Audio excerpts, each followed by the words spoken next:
Kamusta kayo? It's been a week since I transferred to this apartment, since I moved into this apartment. And, ayun, medyo a little chaotic pa yung place because I lack pa yung mga tables, desk, mga organizers, and stuff. So, unti-unti ko naman na siyang nare-receive because I ordered most from either Walmart or Amazon. So, today actually, after I think around 5 days din or more than kasi nga hindi ma-deliver dito, I finally received my computer desk. So, yon. Hopefully, medyo aayos na yung area ko for the desk once na nabuo ko na. Pero yun nga, hopefully sana mabuo ko siya because ayun nga, because yung dumating na desk is of course, it is still boxed and I need to assemble it by myself. So, ayan na naman tayo sa assemble. So, yun. So, I hope mabuo ko siya successfully and I'm hoping then that it is of good quality. So, ayun. Tara, samahan niyo ko. Nabuin ko ang aking computer. Actually, it's a L-shaped computer desk. Tara!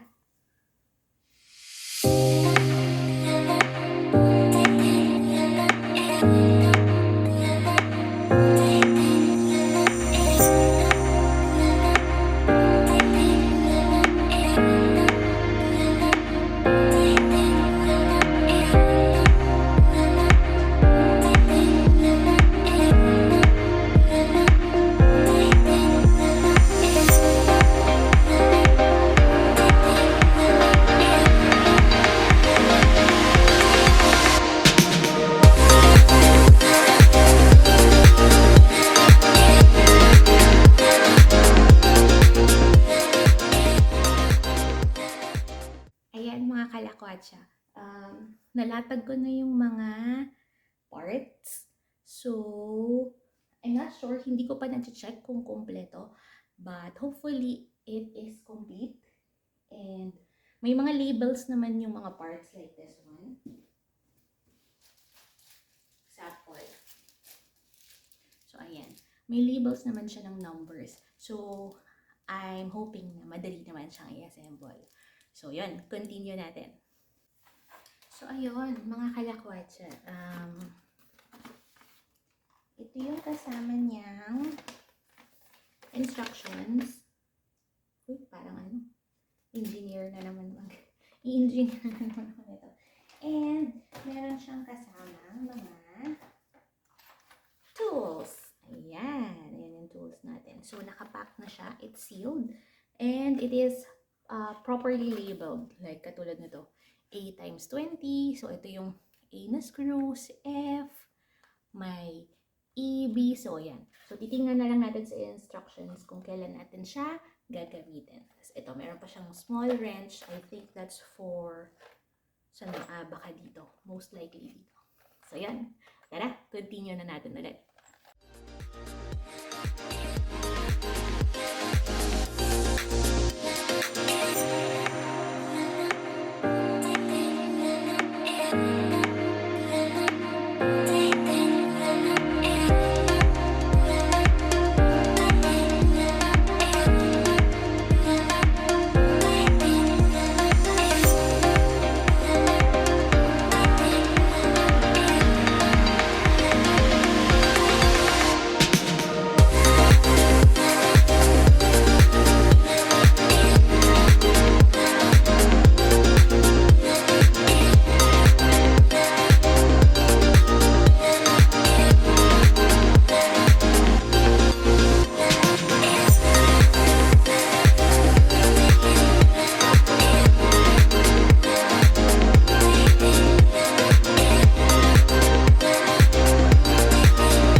ko na siya. Nabuo ko na ang aking BedStory L-shaped desk. Tama nga ba? BedStory yung tatak na nito. Yeah, it's BedStory. So yun, this is an L-shaped desk and I think this is the right size for me as I study online and also face-to-face. So kasi maganda siya kasi I have my printer, I have my modem, I have my laptop, I have an extra monitor. So I do think that this space is sufficient enough for me. And also, hindi ko na lang siya pinakita, but this desk also has a feature na instead of having yung pa-L na shape niya, it can be yung parang pa-I, na one straight lang siya. And when you do that, yung pa-I niya na structure, you can seat two people. So, if we can seat two people, most likely, when my husband arrives, he can also have this desk. So, pwede na kaming mag-share kasi magiging pa-I siya. So, parang magiging horizontal lang yung shape niya, which is definitely kasya na sa amin for the both of us. So, yun. I'm not sure kung pinanood niyo yung buong video, but as you can see, madali lang naman siya. You just use the screw and yung kasama ng tool. Nasaan na yun? May kasama na siyang parang maliit na screwdriver, pero iba yung dulo. Parang hexagon siya. But yon, just with the use of that simple tool, you will be able to make it. Tapos, I'm not sure if you saw din na pupunta ako sa ilalim ng table. So, good thing na lang, medyo I'm on the short side. Kasi I can go underneath and screw the things.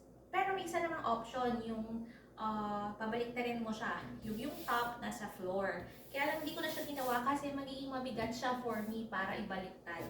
So kaya nag-go na lang ako under the table and I just screw yung mga spots over there. So yun. Dun sa mga nagtatanong, I got this from Amazon. It's around, i-check nyo lang yung price kasi it varies. And I got it for a discounted price. And I also have an Amazon gift card on top of it. So, medyo mura siya. So, it's better if you look into it na lang on amazon.ca para makita nyo kung ano yung updated price niya. But it's around 100. 100, pero yun nga, ang advantage niya is you can seat two people here. And you have an extra of this space pa. Kasi itong corner na to, when it goes pa-I, may extra kang space in the middle. Tapos, di ko sure kung napansin nyo rin, underneath na siya kasi eh. Pero ayan, here. I think you can see here. Ito, meron pa siyang parang shelves, dalawang layer, and there's another one on the corner. Pag naging paayos siya, so parang ganon siya, kita na rin yung shelves niya. So, ang plan ko kasi with the shelves is I can put my books there, my school supplies, and at the same time, yung printer, pwede ko kasi siyang ilagay doon para mas madali for me when I'm using it. So, yun. Yun mga kalakwatsa. I hope may natutunan kayo today. Ang aking pagbuo, yun nga. Siguro it's more on, as you can see here, no, when you ordered something, you have to build it yourself.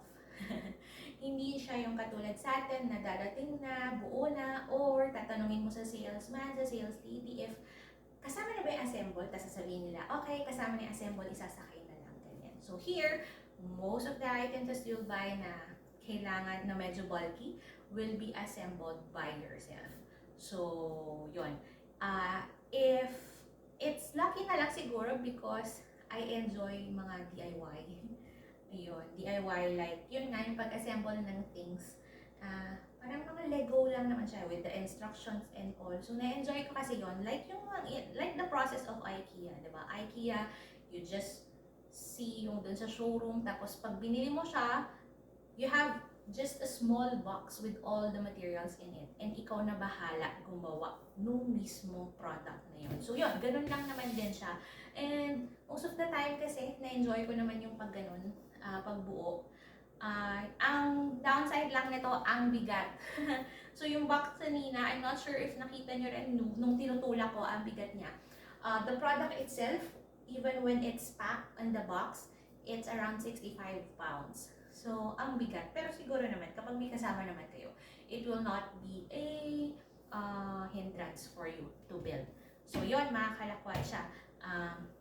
I hope may natutunan kayo today. And I hope nag-enjoy kayo sa aking pagsuot-suot sa ilalim to build this desk. So, yun. So, yung kalat ko, most likely, kasi di ba medyo I just move in. Tapos yung mga things ko medyo nakakalat pa kung saan-saan because inaantay ko talaga tong desk na to for my things sa school. So, yun. Most likely, I hope maayos ko na siya maya-maya.